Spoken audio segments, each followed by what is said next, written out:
Good morning students. Good morning sir. Good morning. हम लोग second exercise complete कर चुके हैं, सेकेंड लेसन का सेकेंड एक्सरसाइज। ठीक है, आप लोगों को प्रॉब्लम सॉल्व आउट करनी है। कोई भी इशू रहता है तो आप अपनी प्रॉब्लम्स को यहाँ पर क्लास में रख सकते हैं। ठीक है, आप एक दूसरे के साथ शेयर करके भी प्रॉब्लम्स को सॉल्व आउट कर सकते हैं। ठीक है, अपने फ्रेंड्स को आप शेयर कर दीजिए अपनी प्रॉब्लम, वो आपको आंसर शेयर कर देगा या वो मोबाइल पे आपकी हेल्प कर देगा। ठीक है, ऐसे भी आप अपनी प्रॉब्लम का सॉल्व आउट ले सकते हैं। और सेकंड ऑप्शन तो अपनी क्लास है, यहाँ पर अपनी प्रॉब्लम को आप रख सकते हैं। और ऐसा भी कर सकते हैं कि जो जो प्रॉब्लम आपको आ रही है आप मेरे पर्सनल नंबर पर, मैंने नोटेड कराए थे फिर भी एक बार वो लिख देता हूँ मैं।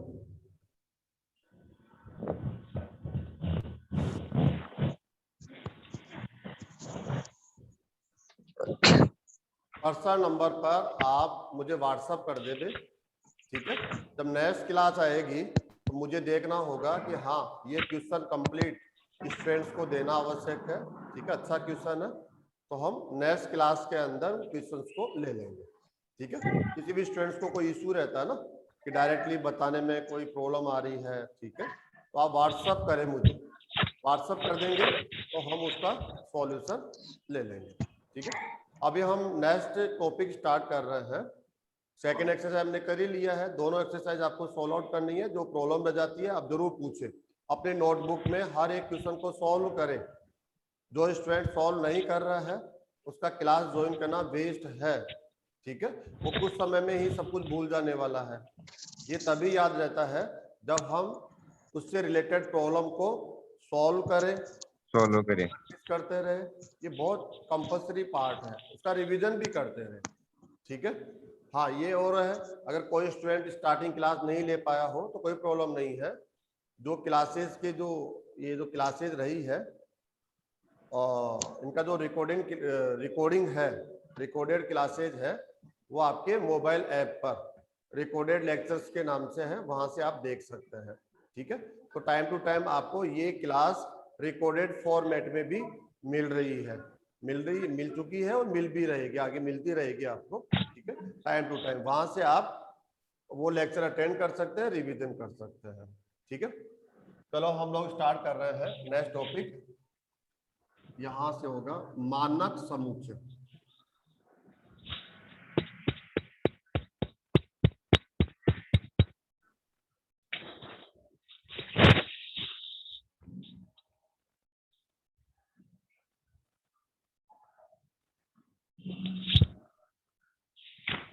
Standard sets. Students, standard sets मानक समुच्चय। समुच्चय तो हम जानते हैं सुपरिभाषित वस्तुओं का संग्रह, प्रत्येक संग्रह समुच्चय कहलाता है। विशेष वस्तुओं का संग्रह समुच्चय कहलाता है। विशेषता क्या है? उस संग्रह में विद्यमान सभी वस्तुएं सुपरिभाषित हो, वेल डिफाइंड हो, मतलब एक समान परिभाषा उन वस्तुओं में हो, एक विशेष नियम का पालन सभी वस्तुएं करती हो, तो उसको बोलते हैं सुपरिभाषित होना। और जो संग्रह सुपरिभाषित वस्तुओं को रखता है उस संग्रह को हम क्या बोल देते हैं? समुच्चय। एक एग्जांपल और दे देता हूं, जैसे दशरथ के लड़कों का संग्रह। दशरथ आप लोग नाम जानते हैं, भली प्रकार से आप जानते हैं, दशरथ के लड़कों का संग्रह। तो अगर हम नाम बोलना चाहें कि इसमें कौन कौन सी वस्तुएं आएगी, ठीक है, कौन कौन से व्यक्ति आएंगे, तो हम आसानी से बता सकते हैं। पहला नाम हमें याद आ रहा है राम, दूसरा नाम है भरत, फिर कौन है? लक्ष्मण, उसके लास्ट में है शत्रुघ्न। कोई भी विरोध नहीं है, आप सभी इस बात से सहमत हो जाएंगे कि हाँ ये चार ही ऐसे व्यक्ति है जो दशरथ के पुत्र है। हमने एक भी व्यक्ति को छोड़ा नहीं है जो दशरथ का पुत्र है। ऐसा व्यक्ति भी संग्रह में शामिल नहीं किया है जो दशरथ का पुत्र है लेकिन संग्रह में शामिल ही नहीं किया गया है, ऐसा भी नहीं है। आप जानते हैं राजा दशरथ के 4 पुत्र थे और चारों पुत्रों को लेकर हम एक संग्रह बना रहे हैं और ये सुपरिभाषित संग्रह हो जाएगा। सुपरिभाषित कैसे? क्योंकि इन चारों में एक समान परिभाषा है। क्या परिभाषा है?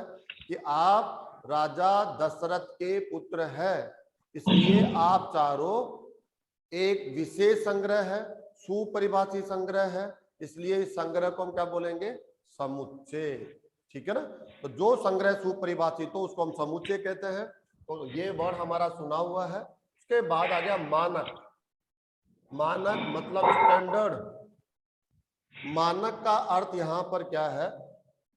सॉरी, मानक का अर्थ यहां पर है, मानक वर्ड, स्टैंडर्ड वर्ड हम वहीं पर यूज लेते हैं जिसको हम बहुत अच्छे से जानते हो, जिसके बारे में हमें कोई डाउट नहीं होता हो, बहुत क्लियरली हमें उसका नॉलेज है, डेप्थ तक नॉलेज है, कोई कंफ्यूजन नहीं है, कोई कंफ्यूज ही नहीं कर सकता हम लोगों को। वहां पर आप मानक शब्द यूज करते हैं, स्टैंडर्ड शब्द यूज करते हैं। एक एग्जांपल आपको लेकर मैं बताता हूँ मानक आप कहाँ यूज कर सकते हैं। जैसे आपकी एक फैमिली है, अब आपकी फैमिली में जो सबसे बड़ा व्यक्ति है, ठीक है, हम उसका नाम लेकर बोलेंगे कि इस व्यक्ति के परिवार के सदस्य। आपके दादाजी है तो आप दादाजी से स्टार्ट कर देंगे, ठीक है। जो भी बड़े हैं, अगर दादाजी मौजूद नहीं है तो दादी जी होंगे, तो वहां से स्टार्ट कर देंगे आप। अगर वो भी मौजूद नहीं है तो आप देखेंगे कि आपके फादर होंगे या फादर से बड़े कोई फैमिली में बड़े भाई है ना, वो होंगे, तो आप वहां से स्टार्ट कर देंगे। अगर मैं आपको ये बोलूं कि अपने परिवार के सदस्यों का नाम लिखिए, तो आपको किसी भी प्रकार का कंफ्यूजन नहीं होगा। हर एक स्टूडेंट ये कार्य आसानी से कर लेगा। क्यों कर लेगा? क्योंकि वो अपनी फैमिली के साथ रहता है, हर एक व्यक्ति को बहुत अच्छे से जानता है, तो उसको कहीं बाहर से इसकी जानकारी कलेक्ट नहीं करनी पड़ेगी कि मेरे परिवार का कौन सदस्य है कौन नहीं है, वो पहले से ही जानता है।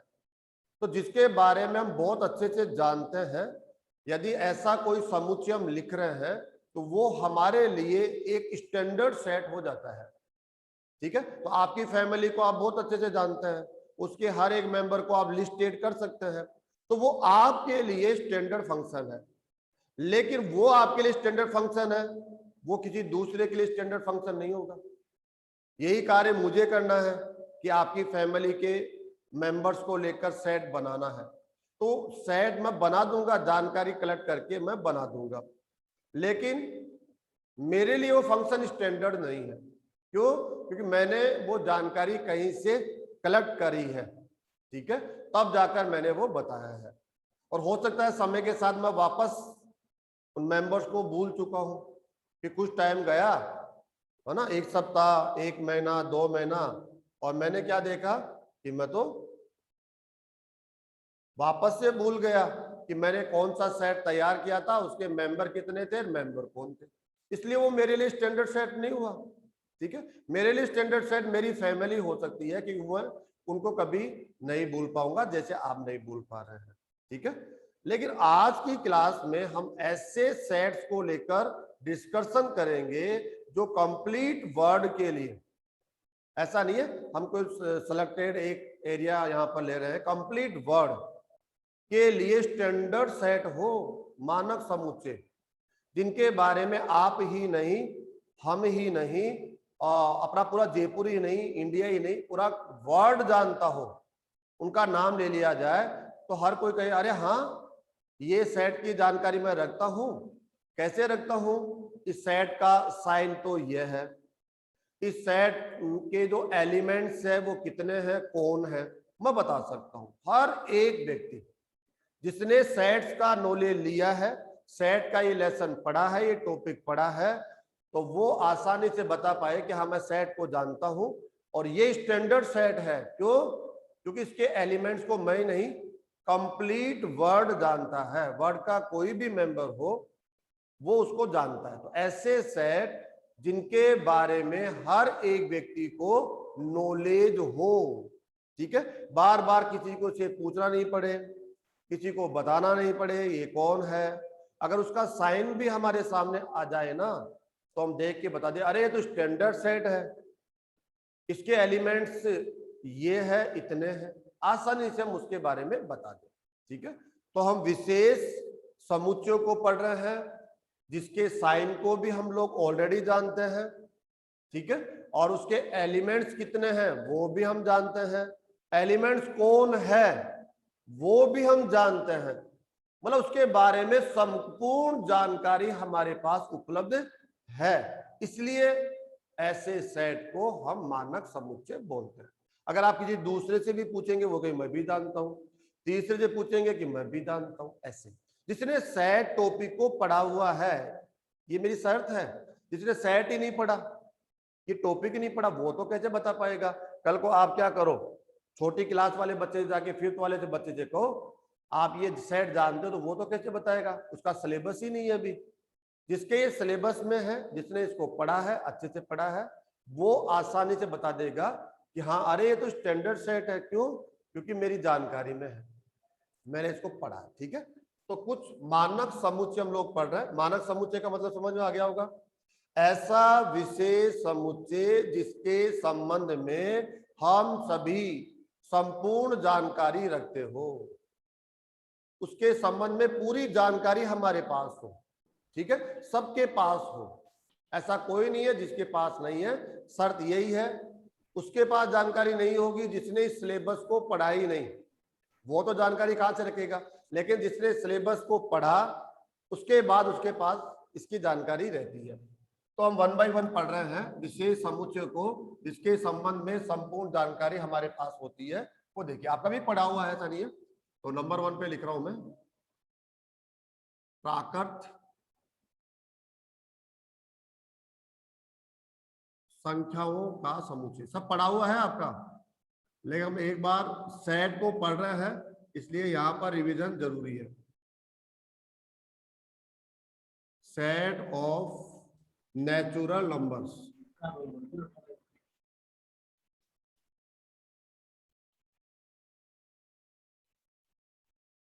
Set of natural number. Students, जो नेचुरल नंबर्स है आप जानते हैं, उन नेचुरल नंबर्स को लेकर एक सेट बनाना है। तो नेचुरल नंबर में फर्स्ट नंबर कौन हो गया 1, सेकंड 2, 3, 4, 5, 6, ऐसे आप जानते हैं इनफिनिट्स नेचुरल नंबर डिफाइन होता है। इनफिनिट्स अपरिमित है ये, इनका कोई एंड नहीं है। मैं यहाँ पर इनफिनिट साइड डाल देता हूँ, ये सभी नेचुरल नंबर है। ठीक है, इनको सेपरेट रखने के लिए हमने कॉमा चिन्ह लगाई दिया है। आप जानते हैं समुच्चय के लिए कर्ली ब्रैकेट का यूज लेते हैं, तो ये ब्रैकेट हम लोगों ने यूज ले लिया है। ठीक है, तो ये रोस्टर फॉर्म से हमने एक सेट को रिप्रेजेंट किया है। किससे रिप्रेजेंट किया है? रोस्टर फॉर्म से। ठीक है, तो ये नेचुरल नंबर है जो हमें प्रकृति से प्राप्त हुए हैं। ठीक है, ये हमें नेचर से मिले हैं। स्टार्ट जो नंबर्स है नेचुरल नंबर्स की, वो 1 से होती है, कभी भी 0 से स्टार्ट नहीं करेंगे। 0 कभी भी एक नेचुरल नंबर नहीं होता है। ऐसे ही नेगेटिव -1, -2, -3 ये भी नेचुरल नंबर नहीं होते हैं। ऐसे ही जो आपके फ्रैक्शन फॉर्मेट है, डेसिमल जो फॉर्मेट है, जैसे 0.1, 0.7, 0.75, ये भी नेचुरल नंबर्स नहीं है। 1/2, 3/4 ये भी नेचुरल नंबर नहीं है। ये नेचुरल नंबर आपके सामने 1, 2, 3, 4, 5, 6, 7 जो काउंटिंग आप बचपन से पढ़ते हुए आ रहे हैं वो आपके नेचुरल नंबर्स है।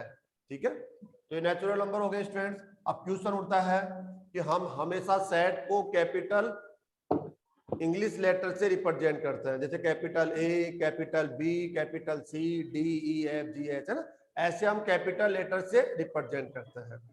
तो हमारे पास क्या है कि इसको रिप्रेजेंट करना है।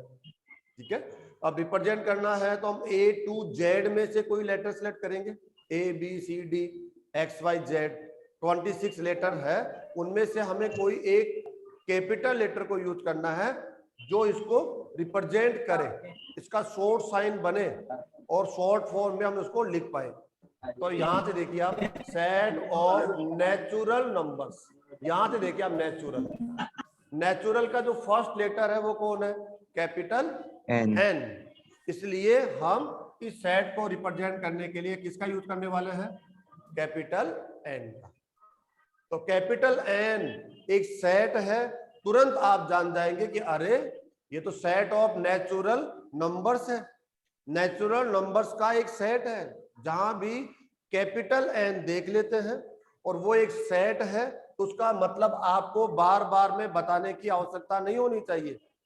अभी आपके माइंड में हमेशा रहना चाहिए कि नेचुरल सेट कौन होता है? जिसके एलिमेंट हो 1 2 3 4 5 6 है ना, इनफिनिट। ये एन के एलिमेंट्स है। ओके स्टूडेंट्स, ये आप जान गए हैं। नंबर 2 पे आ जाते हैं हम लोग। पूर्ण संख्याओं का समुच्चय।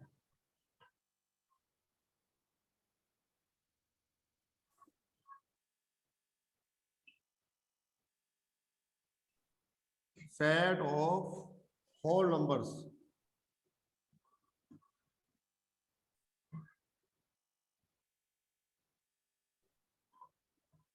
Set of whole numbers. Student जो होल नंबर्स है, इसकी जो शुरुआत होती है वो हमेशा जीरो से होती है। स्टूडेंट्स जीरो होल नंबर्स, इसका जो फर्स्ट लेटर होता है वो होता है जीरो। उसके बाद फिर ऑल नेचुरल नंबर्स आ जाएंगे, ये सभी बस है ना। ये नेचुरल नंबर्स के साथ यदि आप जीरो को और शामिल कर देते हैं तो ये बन जाएगा सेट ऑफ होल नंबर। तो जीरो से स्टार्ट करेंगे, उसके बाद 1 2 3 4 5 6 इनफिनिटी। अगर इस सेट को देखेंगे तो जीरो इसमें शामिल होने के कारण इसको सेट ऑफ नेचुरल नंबर्स नहीं बोल सकते, इसको प्राकृत संख्याओं का समुच्चय नहीं कहा जा सकता, क्योंकि जीरो एक प्राकृत संख्या नहीं है, एक नेचुरल नंबर नहीं है। आप ध्यान रखेंगे, ठीक है। जीरो जब जिस सेट में आ गया, बाकी सभी नेचुरल नंबर है 1 2 3 4 5 6, ये तो सब नेचुरल नंबर भी है, लेकिन होल नंबर्स भी है। ऐसा नहीं है नेचुरल है तो फिर अदर सेट में वो एलिमेंट आएगा नहीं, आएगा क्यों नहीं आएगा, जरूर आएगा, ठीक है ना। ओके, तो इसको हम किससे डिनोट करेंगे वो देखिए आप, सेट ऑफ होल नंबर्स। तो हम किससे डिनोट करने वाले हैं इसको स्टूडेंट्स? W. डब्ल्यू, गुड, क्योंकि होल का जो फर्स्ट लेटर है वो है डब्ल्यू, ताकि हम आसानी से फ्यूचर में इसको जान सके कि डब्ल्यू का मतलब होता है होल, और होल नंबर्स को रखने वाला जो सेट होता है उसको हम रिप्रेजेंट करेंगे किससे? डब्ल्यू से। तो जीरो है वो डब्ल्यू का एलिमेंट होगा, लेकिन जो जीरो है वो एन का एलिमेंट नहीं होगा, ध्यान रखना आप। जीरो आप सेट डब्ल्यू के एलिमेंट है, सेट डब्ल्यू में शामिल होते हैं, लेकिन जीरो एक नेचुरल नंबर नहीं है। अगर मैं यहाँ लिखना चाहूँ यहाँ पर zero is not, sorry, zero not belongs to, ऐसे कट करना पड़ेगा, belongs to N, not belongs to N, not element of N.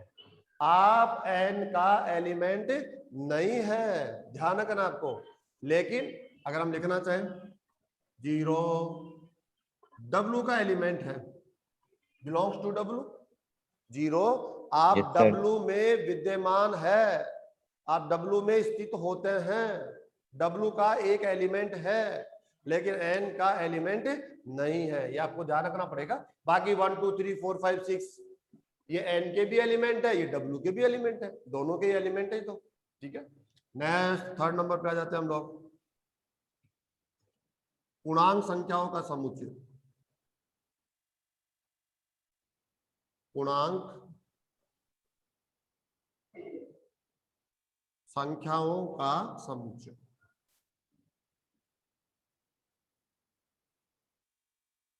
Set of integer numbers.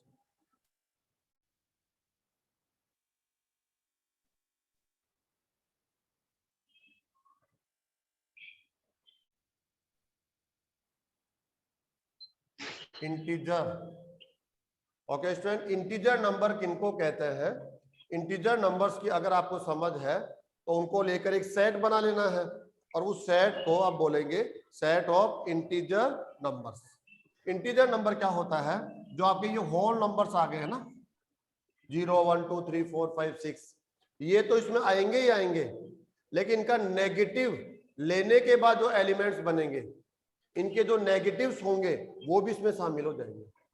ये तो पॉजिटिव है, तो पॉजिटिव एलिमेंट तो आएंगे ही आएंगे इंटीजर्स में, लेकिन इनके नेगेटिव भी इंटीजर में शामिल होते हैं। तो पॉजिटिव एंड नेगेटिव जो होल नंबर्स है उनको आप इसमें शामिल करेंगे। ये पॉजिटिव तो ले लेना, इनका नेगेटिव लेके और करना है। तो ठीक है, सबसे हम यहाँ लिखते हैं इसका एलिमेंट हो गया 0, उसके बाद 1 2 3 4, चलो इनफिनिटी तक चले जाएंगे स्टूडेंट्स आप।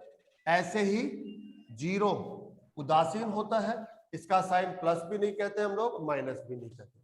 ठीक है, ये एक आपका न्यूट्रल पॉइंट होता है 0, न पॉजिटिव होता है न नेगेटिव होता है, दोनों में शामिल नहीं होता। लेकिन 1 +1 +2 +3 +4, अब इनका नेगेटिव भी लेना है तो नेगेटिव बैक साइड में लेते हैं हम लोग, -1 -2 -3 -4, और ऐसे करते करते करते माइनस इन्फिनिट आएगा स्टूडेंट्स, और ये आपका ब्रैकेट आ जाएगा, क्योंकि आप जानते हैं ब्रैकेट कंपलसरी है किसी भी सेट को रिप्रेजेंट करने के लिए। ये सब इंटीजर्स कहलाते हैं, ये सब के सब क्या कहलाएंगे? इंटीजर्स। जब भी आपके सामने इंटीजर्स बोला जाए, ठीक है, तो आप इंटीजर्स की समझ होनी चाहिए। क्या 0 एक इंटीजर है? हाँ। 1 एक इंटीजर है? हाँ। 2 हाँ, 3 हाँ, 4 5 6। 100 इंटीजर है? हाँ है। ऐसे ही -1 एक इंटीजर है, -2 भी इंटीजर है, ऐसे सब जो ये पॉजिटिव नंबर्स है, जो इंटीजर है, इनका नेगेटिव भी क्या होता है? इंटीजर। और जो नेगेटिव है इनका भी फिर नेगेटिव करेंगे तो पॉजिटिव हो जाएगा, तो ये भी क्या हो जाता है? इंटीजर हो जाता है। इंटीजर को किससे रिप्रेजेंट करेंगे? देखिए बताओ आप, यहां से set of integer numbers, integer word में आ जाओ, इसका फर्स्ट लेटर कौन है? आई। आई, तो किससे रिप्रेजेंट करने वाले हैं इसको हम लोग? आई से। आई से, ठीक है स्टूडेंट्स, आई से रिप्रेजेंट कर सकते हो, या आप जेड से। कुछ राइटर इसमें क्या होता है, जेड भी यूज ले लेते हैं, इसलिए मैं आपके सामने देता हूं। आई का भी यूज कर सकते हो, और यदि आप आई का यूज नहीं करते हो तो आप किसका यूज करेंगे? यहाँ पर जेड का यूज करेंगे। ठीक है, इसका भी एक कारण है, आगे जाके आपको समझ में आएगा कि क्यों नहीं हम लोग, कुछ राइटर्स है जो आई का विरोध करते हैं, लेकिन कुछ राइटर कहते हैं ठीक है हम इसको मान लेते हैं, और कुछ राइटर्स कहते हैं नहीं हम इसका विरोध करते हैं, हम आई की जगह क्या यूज करेंगे? जेड। क्यों करेंगे? क्योंकि आई जो है, ऐसे राइटर जो आई का विरोध कर रहे हैं वो आई का यूज और किसी सेट में कर रहे हैं, तो वो ये कहते हैं एक ही साइन दो अलग अलग सेट में कैसे दे सकते हैं, तो उन्होंने आई का यूज और कहीं कर लिया, तो फिर वो आई का यूज यहां नहीं करते हैं, उसका विरोध करते हैं। ठीक है, लेकिन दोनों ऑप्शन है, आप तो समझ लीजिए आई आ रहा है तो पूर्णांक संख्या होगा समुच्चय, जेड आ रहा है तो पूर्णांक संख्या होगा समुच्चय। जेड लेने का एक कारण क्या बना, ये भी मैं आपको क्लियर कर देता हूं। आई क्यों ले रहे हैं ये तो आपको समझ में आ गया होगा, इंटीजर्स है, ये सब क्या है? इंटीजर्स। इंटीजर्स का फर्स्ट लेटर कौन है? आई। अब जेड लेने का क्या कारण बना? हमें पता है किसी भी सेट को रिप्रेजेंट करना हो तो आप इंग्लिश के कैपिटल लेटर्स यूज करते हैं, ए बी सी डी ऐसे। तो हमने ए से स्टार्ट किया, क्या ए ले सकते हैं? तो हमने कहा नहीं, ए का तो कोई तुक ही नहीं बनता, बी नहीं, सी नहीं। क्यों? क्योंकि इसके साथ वो मैच ही नहीं होता। आई ले सकते हैं क्या? हाँ ले सकते हैं आई। चलो कुछ कहते नहीं आई तो नहीं लेना, क्योंकि आई का यूज और कहीं करेंगे हम, ओके ठीक है आई नहीं लेते हैं, तो फिर क्या ले? आई के बाद वाले लेटर से करते करते आगे बढ़े है ना, तो I J K L M N O P Q R S है ना, ऐसे करते करते हम कोई पसंद नहीं आया हम लोगों को, फिर कोई पसंद नहीं आया तो फिर आखिरी में कहाँ गए हम? जेड के पास। जेड, अब जेड के आगे कोई लेटर ही नहीं है तो हमारे पास आगे ऑप्शन बंद हो गए, जेड के आगे तो जा ही नहीं सकते, तो फिर कहा जेड ही ले लो। जब जेड के नेक्स्ट कोई लेटर ही नहीं है जिससे हम इसको रिप्रेजेंट कर पाएंगे, तो फिर वहां पर क्या सहमति बनाई गई कि चलो ठीक है अब हम एंड में तो आ ही गए हैं, तो क्यों नहीं फिर हम इसको किससे रिप्रेजेंट कर दे? जेड से रिप्रेजेंट। जेड के पीछे का तुक है कि हमें जेड से पहले एक लेटर जरूर मिला आई, तो हमने आई लिया है, ऐसा नहीं आई को इग्नोर नहीं करें, आई हम कह रहे हैं आई से रिप्रेजेंट करते हैं, लेकिन जो विरोध कर रहे थे, जिन्होंने कहा हम आई नहीं लेंगे, तो फिर ठीक है, उनके पास ऑप्शन, फिर आगे बढ़ो। आई नहीं लोगे तो चलो आगे जाओ। अच्छा, आगे जाते जाते वो जेड तक आ गए। जेड तक आते आते आते उनको कोई उनके अनुकूल कोई लेटर नहीं मिला। तो फिर ठीक है, उन्होंने समझौता किया कि फिर हम लोग जेड से रिप्रेजेंट करेंगे। तो जेड का मतलब आप समझ में आ गया। अब हम लोग आ जाते हैं नंबर 4। ठीक है स्टूडेंट्स, अब इसके बाद आ जाएगा पूर्णांक, के बाद आ जाएगा परिमेय। ये सब पढ़ा हुआ है आपका। परिमेय संख्याओं का समुच्चय। परिमेय संख्याओं का समुच्चय मतलब सेट ऑफ रेशनल नंबर्स।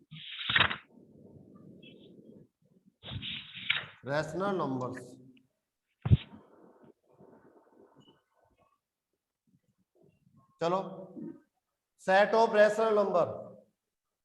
ठीक है, अगर मैं इसकी डेफिनेशन देना चाहूं तो इसकी डेफिनेशन, इसके एलिमेंट्स कौन होंगे आप भी बता सकते हैं। चलो आपसे ले लेते हैं, कौन से नंबर को आप रैशनल नंबर कह सकते हैं, कौन से नंबर को रैशनल नंबर नहीं कह सकते। ये अपने आप में बहुत इंपॉर्टेंट क्वेश्चन हो जाता है।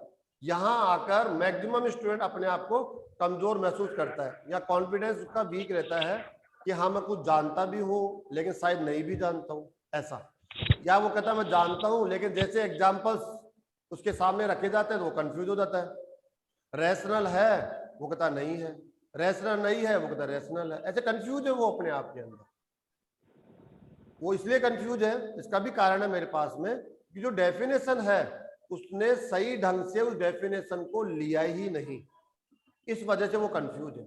ठीक है, अगर डेफिनेशन को आप फर्स्ट टाइम में सही ढंग से ले लेंगे, समझ लेंगे और कुछ उस पर प्रैक्टिस कर लेंगे तो फिर आपको बार बार कंफ्यूजन की आवश्यकता नहीं पड़ेगी। आप आसानी से हमेशा ही करेक्ट आंसर देंगे, आप कभी रॉन्ग होने वाले नहीं है वहां पर। ठीक है, तो बताइए आप में से कोई भी स्टूडेंट आ जाइए जो ये कहे रैशनल, क्योंकि अगर रैशनल की समझ आ गई ना आपको तो इसके बाद में हम लेंगे इररेशनल, अपरिमेय। तो अपरिमेय तो अपने आप ही समझ में आ जाएगा आपको, क्योंकि जो संख्या परिमेय है तो वो तो परिमेय में आ जाएगी, लेकिन जो परिमेय नहीं है उनको हम लेकर एक नया समुच्चय बना लेंगे, उसको बोलेंगे अपरिमेय, क्योंकि आप परिमेय नहीं हो और परिमेय नहीं हो तो उनका समुच्चय हो जाएगा अपरिमेय। तो आप एक साथ दो समुच्चयों को सीख रहे हैं, जिसने परिमेय सीख लिया इनडायरेक्टली उसने अपरिमेय भी सीख लिया। ठीक है ना, तो यहाँ पर हम दो सेट्स की डेफिनेशन पढ़ेंगे, बताइए। P by Q फॉर्म में होना चाहिए। अच्छा, ऐसा सेट जिसको P अपॉन Q फॉर्म में प्रदर्शित किया जा सकता हो, जा सके। ओके, वो क्या P कहलाता और है? Q इंटीजर नंबर, परिमेय संख्या हो। नहीं, आगे क्या बोला आपने? P by Q फॉर्म में लिखा जा सकता हो। P और Q इंटीजर नंबर हो। P एंड Q दोनों के दोनों इंटीजर्स होने चाहिए। इंटीजर्स ये रहा, P का मान इन्हीं में से कोई हो, Q का मान भी इन्हीं में से कोई हो। P और Q दोनों इंटीजर्स हो, इनके अलावा P और Q का मान नहीं होना चाहिए। गुड, और कुछ रह गया? हो गया पूरा। Q जीरो नहीं होना चाहिए। Q not equal to zero. अभी तो हमने क्या कहा, P एंड Q इनमें से होना चाहिए, लेकिन Q के बारे में हमने आगे क्या लगाया? Q not equal to zero. Q आपका मान इनमें से कोई भी हो सकता है, इंटीजर में से कोई भी हो सकता है, लेकिन जीरो नहीं हो सकता, क्योंकि अभी अभी तो कहा हमने Q का मान यहां से लेना है, तो हमने Q पर एक शर्त लगा दी। Q आपका मान इंटीजर्स होगा, इनमें से कोई होगा, लेकिन क्या नहीं हो सकता? जीरो नहीं हो सकता। जीरो क्यों नहीं हो सकता? क्योंकि अगर P अपॉन Q को देखेंगे तो Q कहां पर है? हर के अंदर है, डिनोमिनेटर में है, और डिनोमिनेटर कभी भी हम जीरो नहीं लेते हैं। आप समझ लीजिए, आप जीरो से भाग कभी करते ही नहीं है। आपने सबसे भाग किया होगा, 5 से भाग किया होगा, है ना, 10 से भी भाग किया होगा, ऐसे करते करते आपने सबका 100 से भी डिवाइड किया होगा, 7 से भी डिवाइड किया होगा, लेकिन आपने कभी भी जीरो से डिवाइड नहीं किया।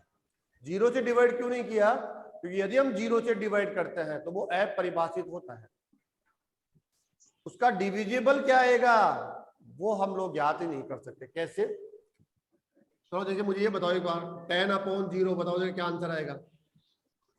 इन्फिनिट। इन्फिनिट आएगा। गुड। कुछ स्टूडेंट के माइंड में ये आंसर भी होगा कि ये तो सर सिंपल है, जीरो से जीरो कैंसिल कर दो, 1 आ जाएगा ऐसे। और कुछ कह रहे हैं 20/0 करेंगे तो 2 आ जाएगा ऐसे। नहीं भाई, नॉट इक्वल। जो ऐसा सोच रहे हैं वो अपने नॉलेज को अपडेट कर ले, ऐसा नहीं होता है, ऐसे कैंसिल नहीं होगा। अगर ये जीरो है डिनोमिनेटर तो ऐसे कैंसिल नहीं होता है। अगर 10/0 है और जीरो से आप डिवाइड कर रहे हैं तो आपको जीरो की टेबल बोलनी होती है, और तब तक बोलनी होती है जब तक कि आप 10 तक आ जाते हो या नियरेस्ट 10 आ जाते हो, 10 के आसपास आ जाते हो। ज्यादा तो जाना ही नहीं है आपको, 10+ नहीं जाना, 10- चलेगा हल्का फुल्का, या 10 तक चलेगा। तो जीरो की टेबल हम बोलेंगे 0 1 जा 0, 0 2 जा 0, 0 3 जा 0। हम देख रहे तो जीरो ही आता जा रहा है। 0 100 टाइम बोलेंगे तो भी 0, 0 1000 टाइम बोलेंगे तो भी 0। अरे भाई, हम 10 तक जाना चाहते हैं या 10 के आसपास जाना चाहते हैं तो जा ही नहीं पा रहे हैं। इसी को बोलते हैं अपरिभाषित होना। इसका डिविजिबल क्या होगा हम ज्ञात नहीं कर सकते, ठीक है। और इसको हम लोग इनफिनिट से लिखते हैं। इनफिनिट का मतलब ये है अपरिभाषित, जिसको प्राप्त नहीं किया जा सकता हो, जिसकी जानकारी हमारे पास ज्ञात नहीं हो, ठीक है। जैसे आसमान में तारों की संख्या, तो उसको बोलते हैं अपरिभाषित, अपरिमित, ऐसे बोलते हैं हम दोनों। इनफिनिट क्यों बोल देते हैं हम लोग इसको? क्योंकि गिन नहीं सकते हम लोग, ठीक है। हाँ, जिस दिन गिन लेंगे उस दिन फिर हम लोग हमारे सिलेबस को चेंज भी कर लेंगे, उसके अकॉर्डिंग बात करेंगे। आज तक की स्थिति यह है कि वो काउंटेबल नहीं है। तो हम लोग आ जाते हैं, एक्स इसका एलिमेंट है। एक्स कौन है यहाँ? इसका एलिमेंट है।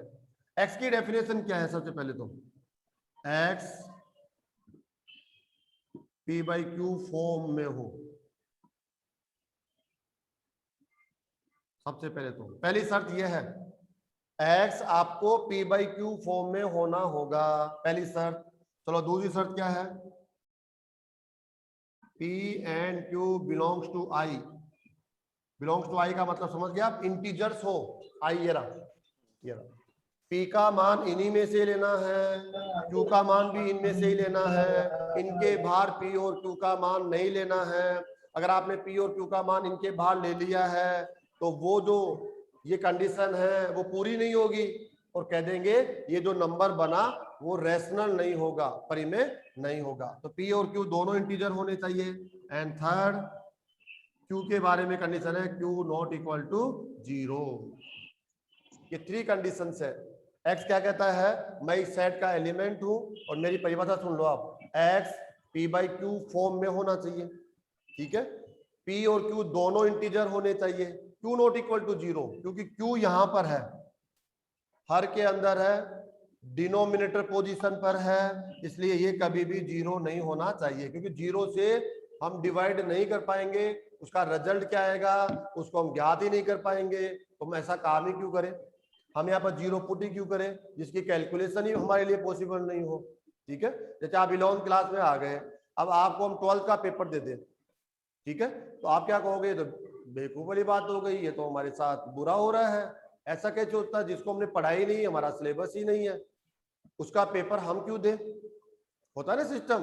तो जो हम ज्ञात ही नहीं कर सकते, 0 रखने के बाद इसकी गणना ही नहीं कर सकते हैं, तो फिर हम लोग 0 पुट ही क्यों करें? तो 0 not equal to 0, q not equal to 0 हमने यहाँ पर कह दिया। इसको हम किससे लिखेंगे आप बताइए? देखिए आप आ जाइए, आप परिमेय संख्याओं का जो समुच्चय है यहाँ आ जाइए आप।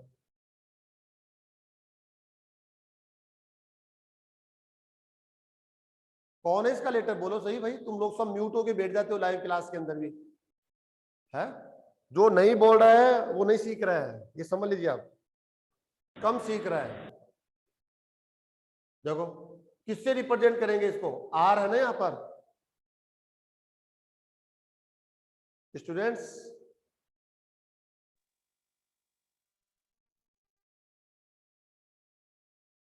अरे किससे रिप्रेजेंट करेंगे, यहाँ से देखो ना, अभी टाइम पूरा हो जाएगा। कितना टाइम बच रहा देख के बताऊंगा आपको मैं। कितना, 2 मिनट बच रही है, इसको तो पूरा करो नालायको, बोलो।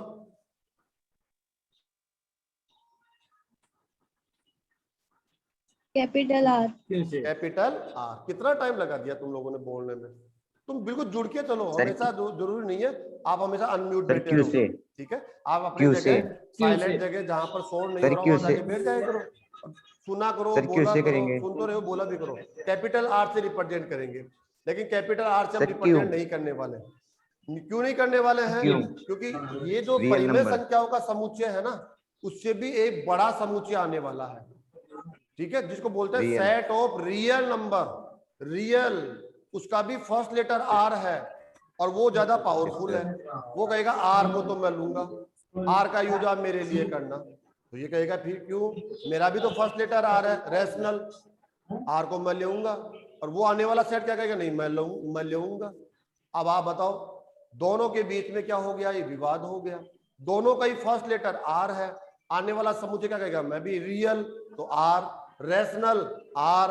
अब क्या कहेंगे भाई, ठीक है, जिसके पास ज्यादा ताकत है वो आर को ले जाओ, सीधी सी बात है। तो आप एक कुश्ती कर लो, किसी प्रकार का एक कंपटीशन कर लो, और जो जीत जाएगा वो आर को ले जाएगा। तो यहाँ पर जो जीतने वाला है वो है आने वाला समुच्चय, रियल नंबर, रियल। तो वो रियल का कहेगा मैं लेके जाऊंगा आर को, क्यों, क्योंकि मैं इससे ज्यादा ताकतवर हूं। वो आपको खुद को समझ में भी आएगा कि वो कैसे ताकतवर है, तो आर नहीं देंगे। तो इसका किसका यूज करेंगे हम लोग, क्यू का, क्यू का। गो, सेट ऑफ रैशनल नंबर्स के लिए किसका यूज करते हैं हम लोग, क्यू का, क्यू का यूज करते हैं, ठीक है। तो ये आपको समझ में आ गया स्टूडेंट से, यस सर, आ गया ना। अगर ये समझ में आ गया तो Yes, sir. आपको अगला टॉपिक भी समझ में आ जाएगा। एक बार देखो, जैसे ही क्लास बंद होगी मैं 2-3 मिनट के लिए वापस क्लास को ज्वाइन करूंगा, क्योंकि हम अपरिमेय को भी Yes, साथ sir. साथ पढ़ लेते हैं।